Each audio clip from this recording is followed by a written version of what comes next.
निकला से सारे सरो लोग कुत्ता खाने घर में पड़े रहते लोग खाते रहते लोग तारा लोग उम्र का लड़का सारे कमाते रहसन 12 साल का रोनी तो सरो लोग खेत में हम काम करी। अरे बुढ़ऊ चिल्लात काहे बा?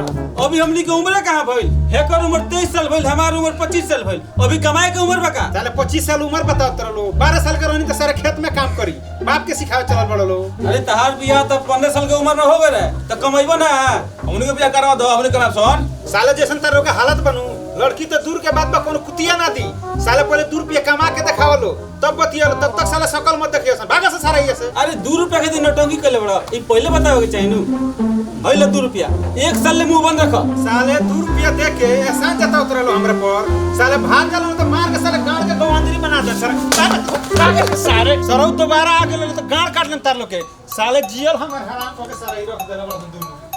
सलाम के बाप बहुत हो गला बसला घर से लात मार के ऐसन बाप के साला मर जाएगा। ठीक बात है। हमनी ऐसन लइका अगर अपाची से घुमता हमनी के एगो साइकिल ना दलो साला कीन के बहुत हो गला साला कमीना साला साला आज तो अपने कमाए कुछ ना करा हमने के 12 बेदलस कमाए के। अरे यार आज हमरा बाप के बात हमरा सीना पर लागल बा। यार हम पैसा कमा के देखा कोनो न कोनो बिना जरूर करब यार। एगो काम कर अब तक का फोन कर बुलाओ करेगा। हेलो रिंगो दे बतिया। हेलो आफ्ताब भाई। अरे यार बगीचा में जल्दी आओ यार। अरे हमनी के बाप से लात मार के घर से बाहर निकल ले जिंदगी खराब हो गई बा हमनी के यार। जल्दी आओ। हां ठीक है जल्दी आओ भाई। अरे आफ्ताब भाई आ गइलो का भेल बा भाई? अरे बताओ ना हमनी के बाप हमनी के धक्का मार के साला घर से बाहर निकाल देला बा। अरे कौन लड़की उनकी निकाह से ना छेड़ देले? अरे ना यार उ तो हमनी के पहले से सेटिंग हो गइल बा। फिर दिक्कत का बा? अरे दिक्कत नहीं बा कि हमनी के बाप कहता कि जले पैसा कमा के ना लिए बसन तले घर में घुसे ना देता नहीं के। अरे यार हमारा बाप के नु लड़के से ज्यादा पैसा से प्यार बा। अब तू ही बताओ पैसा कहाँ से लिए हमनी के कौन आइडिया बता लगे तो बताओ। ए साला हम का तो नहीं के बताई हम तो खुद बेरोजगार बैठल बानी। अरे साला तनी के दोनों मंद बुद्धि बा। अब हमरा कुछ ना कुछ सोचेगा पड़ी। हमरा लगे एगो आइडिया बा। भाई सर 5 में 5 बार फेली हमने के सारा आइडिया दी। अच्छा ठीक बा हंसल लो लेकिन साले लो जो 1 करोड़पति बन जाए ओई बोलो लात मार के साले तालो के भगा। अरे यार मत किसी मत बताओ का आइडिया बा? आइडिया हम सोचते हैं कि चाट बेचल जाए। अरे सारे चाट ना हमारे झाट पे चल जाई सारे वही सब काम करन सर हमनी के। ये बाकी रह गइल बा चाट या त साले तालो देश के प्रधानमंत्री बन जाए बोलो।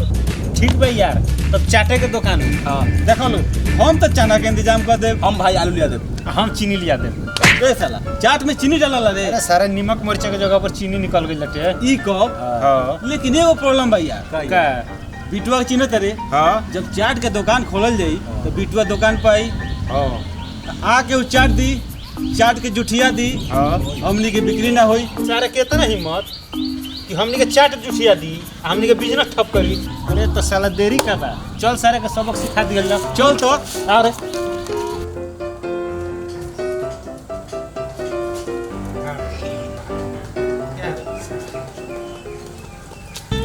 रे बिटुआ उठ। हां बोलो सन का बात बा बिटुआ तोर हिम्मत कैसे वाला हमरा चाट के हाथ लगा के रे। ते जुठियलेस कैसे रे? ते खइलेस कैसे रे? अरे तन के कैसन चाट के बात करता रसन रे ते हमनी के धंधा मांदा करबे रे मारा सा साले के।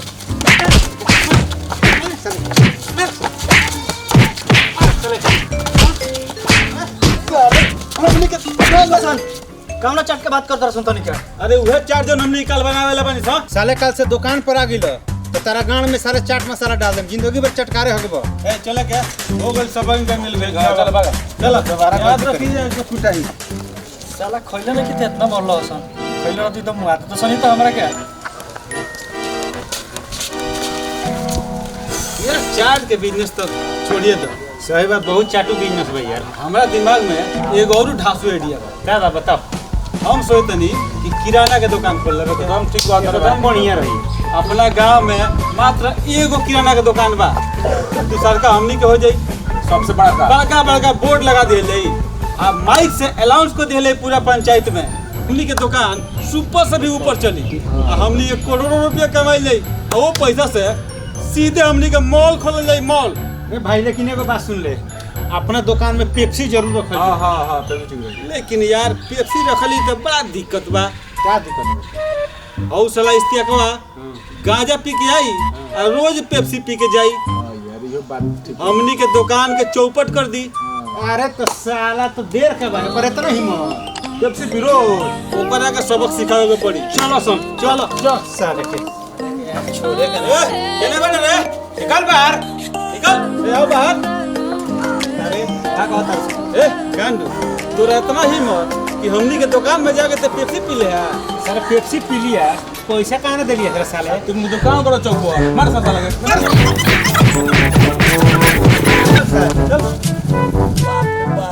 गाँव ना पेप्सी खातिर मरल सन मार के गाड़ फाड़ देला सन साला। अरे एहो बिजनेस में मजा नहीं खेगा। अब क्या कर लो यार एगो आइडिया हमरा लगाउलू बा का सुपर आइडिया। तू कर भाई। परचून के दुकान खोला, मजा आ जी परचून के दुकान खूब चल। हो यार। अरे ये घड़ी के और होते घड़ी की लड़की बिना मेकअप के नहीं सर खूब हमनी के दुकान चली और वही में हमनी के मलियो है सो हमनी को वही में 9 में टका होत रही। आ सुनो सन रे ते रजिए बिंदिया के काउंटर पर ते रजिए ओठलाली के आ हम रहल चूड़ी के काउंटर और ये सन हाथवा पकड़ के हम मजा बहुत मजा ये लेकिन एगो बात बा करे वो में समस्या बा यार। शराब का समस्या बरे हमनी के दुकानिया के सामने हजामा के दुकानिया बा। उ सरवा हजाम हमनी के बाबूजी के यार हो। हमनी के मलियन के आइल गल देखी तो हमनी के बाबूजी से जाके कह दी। अब बाबूजी सारा हमनी के धंधा चौपट कर दी। तू सर हजाम कितना हिम्मत कि तूनी के बाबूजी से कहियो चलो सन सर वो हजाम का हजामत बना दियो जाए आई साले हजाम के गाड़ मार दिया। चलो सन चलो सर सर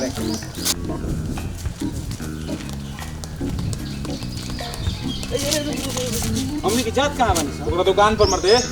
अरे आज अतवार हो यार। अतवार के दिन दुकानिया ओकर बंद रहेला। ये तो सर तो दुआरवा पर चलो सन दुआरवा भेटाई सर चल, चलो चल।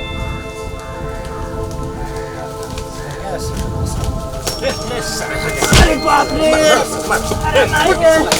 रे साला तोरे इतना हिम्मत कि हमनी के माल के बारे में हमनी के बाबूजी से कहबे। अरे साला कौन माल तोनी के बाबू से हम कब कोनी रे रे साला जब हमके मलिया यहाँ से दुकानिया पर तो जा घर ना कबे बाबू से। ई सरवा ये तरिया ना बनी बना सन हजामत सारे के अरे भाई अरे बाप रे अरे भाई रे अरे बाप रे चल कहां साले माल के जान नहीं एक ने दुकान जाने साला पीरी मार के चले जा बिजनेस तोनी के बस के बात नहीं जा सर बाप के पांव पकड़ लो सन माफी मांग लो सन जे तेरे कहे होते करियो सन ए सूरज चलो लाजू तक खाई दे ओई जे पड़ वाली चल जा सुंदर भोजपुरिया भाई लोग नमस्कार। नमस्कार। भैया हमनी के एगो वीडियो बनौनी है जौना के शीर्षक बा बेरोजगार। तो हमनी के बेरोजगार रहनी है हमनी के लगे पैसा कौड़ी ना रहा खाली हमनी के सपना देखत नहीं है कि हई कइल जाई हऊ कइल जाई। लेकिन ये दुनिया में सबसे जरूरी बा पढ़ल जाई लिखल जाई खेल कूद में अपन समय जियान ना कइल जाई तो आगे चल के हमनी के कामयाबी मिली। ये ना जे खाली आवारागिरी कइल जाओ घूमल जाओ फिरल जाओ आ बाद में ये दशा होई खाली सपने देखल जाए हई कइल जाई करोड़ों कमाइल जाई लाखों कमाइल जाई लेकिन होई कुछ ना। लास्ट में हमनी घरे जाके गोबरे उठावे के पड़ी। ऐसे रउआ लोग पढ़ी लिखी आ कामयाबी हासिल करी। और कुछ बोले के बा? हां बाप माई पर बोझ मत बनी अपना ऊपर निर्भर रही अपना ऊपर निर्भर रही बाप माई के करी आ वीडियो अच्छा लगे तो वीडियो के शेयर करी वो लोग लाइक सपना करी, सजावे ला लो सब्सक्राइब बच्चा खातिर भैया बुझाता कि हमनी के चैनल के केहू डाइन कर देले बा व्यूज नहीं खावत या तो तू लोग प्यार नहीं खलो देत तो हाथ जोड़ के ये नहीं हो रहा बाटे कि थोड़ा वीडियो के देखल जाओ आ गलती जौन भी बाटे ओकरा के बतावल जाओ कि हमनी के सही से ओकरा करी सन आगे अच्छा से अच्छा कंटेंट लेके आई सन हमनी के। आ भाई चैनल के सब्सक्राइब कर लो ज़्यादा से ज़्यादा बेल आइकन दबा दिलो ताकि नोटिफिकेशन सबसे पहले पहुँचो आ वीडियो के लाइक या शेयर करल मत भुलाई लो। बस इतना नहीं हो रहा बाटे। जय हिंद जय भारत।